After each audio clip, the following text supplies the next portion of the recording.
Assalamualaikum warahmatullahi wabarakatuh. Alhamdulillah, jumpa lagi dengan saya Hendra Burhanuddin. Bagaimana kabarnya hari ini? Tentu baik, bukan? Hari ini kita akan belajar tentang puisi.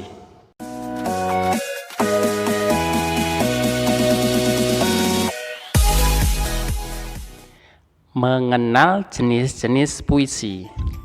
Berdasarkan cara penyair mengungkapkan isi atau gagasannya, puisi dibagi menjadi beberapa jenis.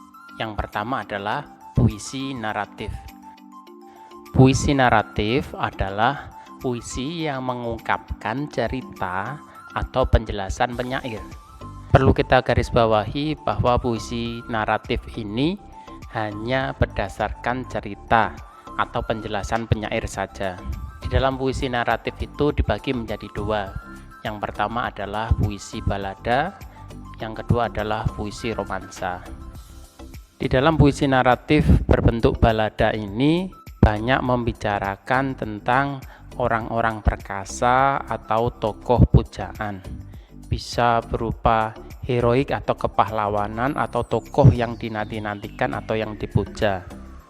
Yang kedua adalah romansa atau biasa kita menyebut dengan romantis. Ini berbicara tentang kisah percintaan. Puisi karya W.S. Rendra yang berjudul Balada Laki-laki Tanah Kapur. Ini adalah contoh puisi yang berbentuk balada. Bercerita tentang perjuangan seorang laki-laki atau dalam hal ini bercerita tentang heroik atau kepahlawanan. Berikutnya adalah puisi karya Sapardi Djoko Damono yang berjudul Aku Ingin. Ini bercerita tentang kisah percintaan atau biasa kita sebut dengan romantisme atau romansa. Jenis puisi yang kedua adalah puisi lirik. Puisi lirik ini dibagi menjadi tiga. Yang pertama adalah alegi atau ungkapan kedukaan. Yang kedua adalah serenada atau sajak percintaan yang dapat dinyanyikan. Yang terakhir adalah ode, yaitu pujaan kepada orang, suatu hal, atau suatu keadaan. Berikut ini adalah contoh puisi alegi atau ungkapan kedukaan terhadap sesuatu. Berikutnya adalah serenada atau sajak percintaan yang dapat dinyanyikan. Puisi terkhusus untuk serenada ini adalah puisi yang berbicara tentang cinta dan dapat dinyanyikan. Puisi Diponegoro ini mewakili bentuk puisi ode karena berbicara tentang tokoh pujaan. Apakah sampai di sini kalian cukup paham mendengarkan penjelasan Bapak?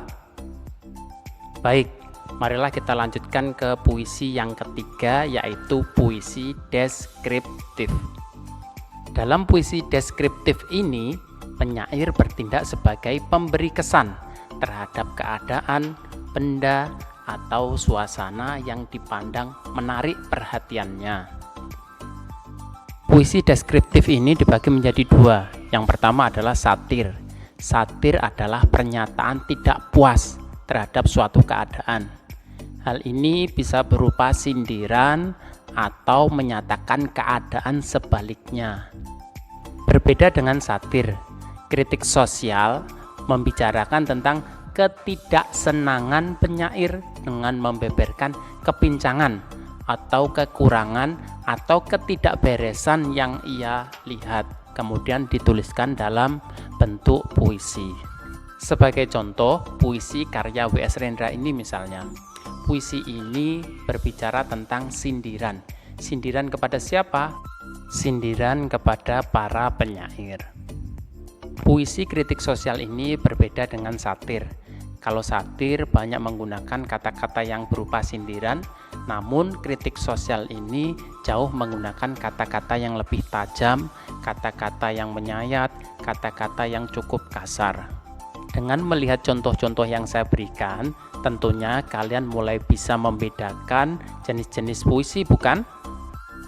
Apakah kalian paham mendengarkan materi hari ini? Baik, saya Hendra. Wassalamualaikum warahmatullahi wabarakatuh.